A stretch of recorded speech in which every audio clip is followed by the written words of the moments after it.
بنات كتير بقت فرحانة انها بقت مطلقة. اولا الف مبروك يا حبيبتي، يلا بقى خدي ولادك في حضانتك وابوهم هيبقى يبعت لهم المصاريف من الحكم اللي هتحكمه المحكمة. طبعا المصاريف ممكن ما تكفيش البيت ولا الاولاد، طبعا انت هتطلعي تشتغلي عشان تجيبي فلوس. شوية زهقت من الشغل والتعب وتربية الاولاد والمصاريف، فحاجة من الاتنين، يا اما تتجوزي تاني وتدخلي راجل غريب على اولادك، خاصة بقى لو كانوا بنات، اساسا مفيش حد بيربي عيال حد وبرده السوق كله بايظ، يا اما هتكملي طول عمرك كده، لان محدش هيرضى يتجوز واحده بعيالها. واحنا فاهمين كلنا المجتمع بيفكر ازاي، الا من رحم ربي طبعا. طب ليه كل ده؟ كان ايه الطلاق يا بنت الناس؟ عارفه ليه؟ عشان ما كانش في حد عايز ينصحك نصيحه لوجه الله. ايوه اتطلقي يا بنت، بكره يجيلك ست وفي الاخر بعد ما تتطلقي الكل يبعد عنك. صاحبتك الانتيم طبعا هتبعد عنك، ما هتخاف على جوزها منك، ما انت خلاص ما بقاش معاكي راجل، وهتبقي معرضه لكلام اللي يسوى واللي ما يسواش. حتى اخواتك اللي متجوزين كل واحد عنده مراته وعياله مش فاضيين لك، وابوكي وامك لو عاشولك سنه مش هيعاشولك التانيه. انت فين؟ حرام عليكي نفسك وصحتك واولادك. طب ليه من الاول الطلاق؟ طب ما كان ممكن نصبر شويه ونشوف المشكله فين ونحلها، ما ندخلش ناس من بره تعرف اسرارنا واسرار بيوتنا، نرمي ودننا ويتوقع ما بيني وما بين جوزي. اتقوا الله وبلاش طلاق، طلاق خراب بيوت، ما تدوش ودانكم لحد. والله العظيم الست ملهاش غير بيتها وجوزها وولادها، ثم لو كان لابد من الفراق والطلاق يبقى باحترام وبالمعروف، ويبقى برضو بعد الطلاق ولا انتي تتكلمي عليه وحش ولا هو يجيب سيرتك بكلمه وحشه، عشان الست دي كانت في يوم من الايام عرضك وشرفك. يا عم الراجل بلاش تتكلم في عرض بنت او ست عشان انت عندك اخوات بنات. اظن ان انا قلت اللي عندي.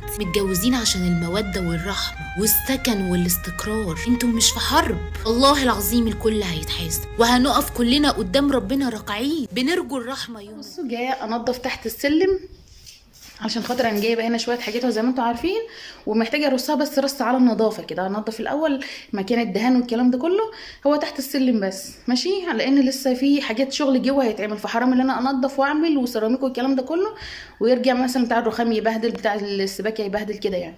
فانا هستنى لما الدنيا دي كلها تخلص خالص وبعد كده انضف. فانا دلوقتي عايزه انضف تحت السلم ويعتبر خلصان خالص. ف بصوا بقى، عايزاكم تشجعوني كتير كتير عشان اصوركم من هنا على طول.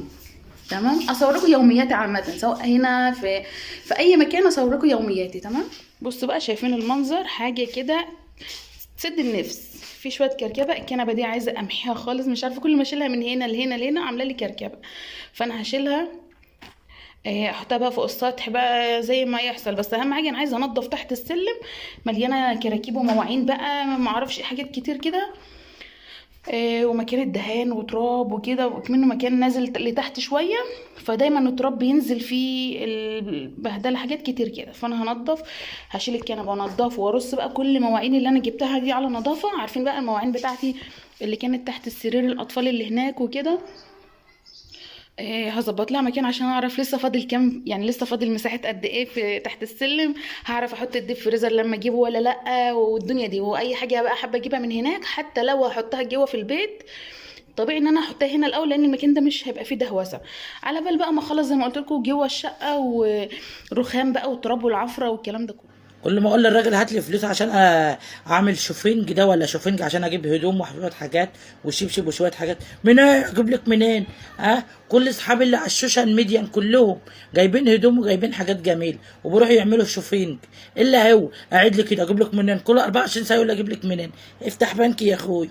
شلت بقى الكنبه دي تقيله جدا، مش عارفه الكنبه دي فظيعه يعني، برغم ان هي احنا جايبينها اونلاين وكده وطلعت زي الزفت، وعباره عن ورق وكراتين وفل اللي هو بتاع اللي بيبقى في الاجهزه الكهربائيه اللي هو الفل الابيض وحاجات كده. بس بصراحه الخشب نفسه اهو شغال، شفته جبتها من على السطح مره، نزلتها لتحت ومن تحت لحد تحت السلم خالص، وبعد كده اتشالت مره، وبعد كده رجعتها تاني وبعدين هطلعها على السطح. لا بجد حلو الخشب ماشي وشغال ومية مية. فدلوقتي هشيلها علشان خاطر انا عايزه بقى استغل الحته اللي تحت السلم، ارص بقى فيها المواعين بتاعتي اللي انتوا شايفينها دي، وغير الحاجات اللي انا لسه هجيبها تاني وشويه حاجات كده يعني. ما علينا، بصوا عشان خاطر طبعا تحت السلم مش هحط فيه حاجه تاني، مفيش غير تفصيله بسيطه بس هتتعمل في الباب نفسه وخلاص. هنا بقى بحاول كده اطلع اللي بتاع دي الكنبه على قد ما اقدر. واللي وصل معايا لحد هنا من الفيديو وشاف المقطع ده بالذات، بجد عايزاكم تدعوا لي ان ربنا يديني الصحه، عشان انا من الناس اللي باجي على صحتي جامد. مش هقول انا بس، لا في ناس كتير زيي بيجوا كتير على صحتهم. فطبعا مع الوقت طبعا عارفين بيأثر على كل حاجه. بيأثر على جسمنا. احنا لما بنيجي على نفسنا وبعد كده بنقعد بقى او نرتاح، او مثلا يعدي علينا بقى فتره كده من الزمن نلاقي بقينا مخوخين كده، نعجز بسرعه. فانا عارفه ان في ستات كتير كده زيي، بالذات يعني كل الناس وكل الدول على راسي من فوق، بس المصريين بالذات بيجوا على نفسهم جامد جدا. فالحمد لله شلت بقى الكنبه، حدفتها كده على فوق، على بال بقى ما نبقى نشوف هنعمل فيها ايه ونظبط فيها ايه وكده. تعرفين انا كنت عايزه انجدها واحطها في المدخل، تمام، بس انا لما حطيتها كده وهي زي ما هي كده، حاسه ان هي خانقه، يعني حاسه ان هي مضيقه الدنيا. يعني المدخل ده زي ما انتم شايفين مفتوح بقى من كل حته، مفتوح من عند البوابه، من ناحيه فوق ومن عند السلم والكلام ده كله. وفي الوقت اللي احنا فيه، يعني اليومين اللي احنا فيهم بالذات مليانين تراب جدا، عاصفه ترابيه وكده. فتخيلوا بقى لما يبقى في كنبه متنجده وعليها بقى مخده فرو ولا عليها شغل كده، هتستحمل ولا مش هتستحمل؟ يعني انا لسه ما خدتش قرار، انا بس بتكلم معاكم كده. وطبعا معتبره المدخل ده زي ايه، زي بلبطه شويه، لو كل ما احب اغسل سجاده، كل ما احب اغسل حاجه اعمل فيها على طول. احب اكنس السلم بدل ما اكنسه اغسل كده على طول بقى تحت السلم، وتحت السلم بقى عشان نزل كده لتحت ومفيش بقى في صرف ولا الكلام ده كله، فهيتعبني شويه. بس هخلصه يعني، هظبطه دلوقتي. هو بس الارضيه اللي عايزه تتنضف، كنست كده زي ما شفتوا بالسلم، وشلت بقى التراب كله رميته خالص. جبت بقى، عارفين ده الخرطوم ده مش خرطوم عادي، ده انجاز مني بس ده خرطوم بتاع الكهرباء. عارفين الخراطيم البيضاء اللي بنعملها في تأسيس الكهرباء، هو ده. قلت بقى امشي بنفسي وهينفع، وانا عندي منه شويه حلوين استغلهم. اي نعم هو عمال يفسفس كده من كل حته، مخرم يعني، ومش عارف، هو رخم شويه. طبعا كل حاجه لها استعمالها، بس انا بقى قلت امشي بيه نفسي هنا في البيت يعني. انا مش هعمل كده على طول، لا، ده عشان اول تنظيفه ليه بس. بعد البلاط وبعد الدهان وكميه التراب اللي انتوا شفتوها، مش هينفع بقى مسيح بقى بقماشه ولا شرشبه والكلام ده كله، لا، عايزه ميه كده زي ما انتوا شايفين، وافضل بقى ازق الميه كده في الاركان والتراب كله يطلع. وكمان المعجون بقى بمكان الدهان وكده يبوش يعني، يبقى سهل كده في ان انا اشيله بسهوله وكده. لو على الناشف وكده اشيله ممكن السيراميك يتجرح. شايفين بعد ما سبتها بقى شويه بالميه، المعجون بقى الكتل دي بتتشال بكل سهوله زي ما انتوا شايفين. هحاول بقى، دي السكينه دي صغنونه كده، بس انا مش بعمل جامد بس عشان خاطر الفيديو متسرع وكده، بس انا بعمل بالراحه جدا. طبعا مش كل مره هجرح فيها كده ولا خلاص الدهان اتشال خلاص، هيبقى على قد الكنيس البسيط العادي وكده يعني. اهو شايفين طبعا الميه بقى بقت بصراحه عامله زي البانيو بصراحه يعني. بص الميه عامله ازاي يعني، لو زودت اكتر من كده هتبقى زي البانيو بالظبط. مش هبتدي بقى الشغل خالص جوه البيت لحد ما الرخام، عارفين الرخام طبعا بيعفر الدنيا جامد وكده يعني. فانا عايزه اخش بقى على المطبخ، لما احب انضفه طبعا هنضفه من فوق لتحت، من اول السقف للحيطان للارضيه لكله، ما يجيش بقى تراب تاني يعفر تاني وكده. فانا مأجله الموضوع ده، لسه السباكه ما اتعملتش، كل حاجه بتخلص. صبرنا كتير وقعدنا كتير، ما جاتش على كام شهر دول. خدت بقى السلم، طبعا السلم ده يعني معمول بالشكل ده كده.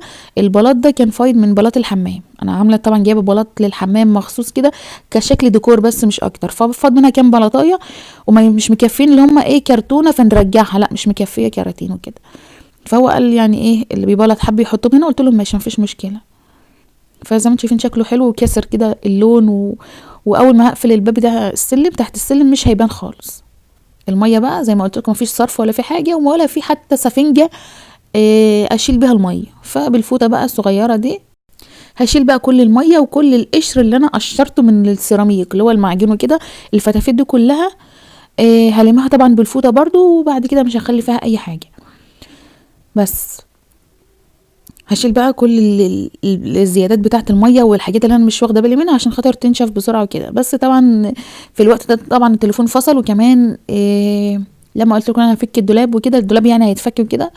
الفيديو اللي فات ما تفكش، ما كانش لسه جه، فجي طبعا النهارده فرن عليا، رحت بقى على طول وسبت بقى، قلت بدل ما كروت كده واحط المواعين بتاعتي دي تحت السلم كده على طول وهي لسه الارض منديه شويه ميه، لا هسيبها براحتها خالص تنشف، وتاني يوم مفيش مشكله اجي ارصها على طول يعني، مش هيحصل حاجه. نشفت بقى كويس كده بالفوطه، الفوطه دي حلوه جدا، خامتها حلوه. وده كده الشكل النهائي بتاع تحت السلم بقى منور. والسلم بقى بص ما خليتش فيه برده، كان مليان حاجات كده كتير وتفاصيل كتير كده، معجون كتير ومعرفش ايه كده. نضفت كله، جبت بقى سلكه مواعين اللي هي الستانلس ولا اللي احنا بنغسل بيها المواعين الالمونيا، وقعدت بقى فيها يمين وشمال وما خليتش فيها اي حاجه خالص. ايه رايكم بقى بعد النظافه دي الواحد يجيب بقى حته ركنه حلوه كده يفرشها تحت السلم، وتبقى هي بقى قعدتنا كلها والبهدله وكل حاجه. بصوا ما شاء الله واسعه وحلوه. ودي كانت فكرتي اصلا ان اعمل تحت السلم كده ما نعليش، وتبقى مكان استغله واعمل عليها باب والكلام ده كله. وبس ده كان فيديو النهارده، يا رب يكون عجبكم. لايكاتكم الحلوه على الفيديو. اشوفكم على خير الفيديو الجاي، ومع الف سلامه.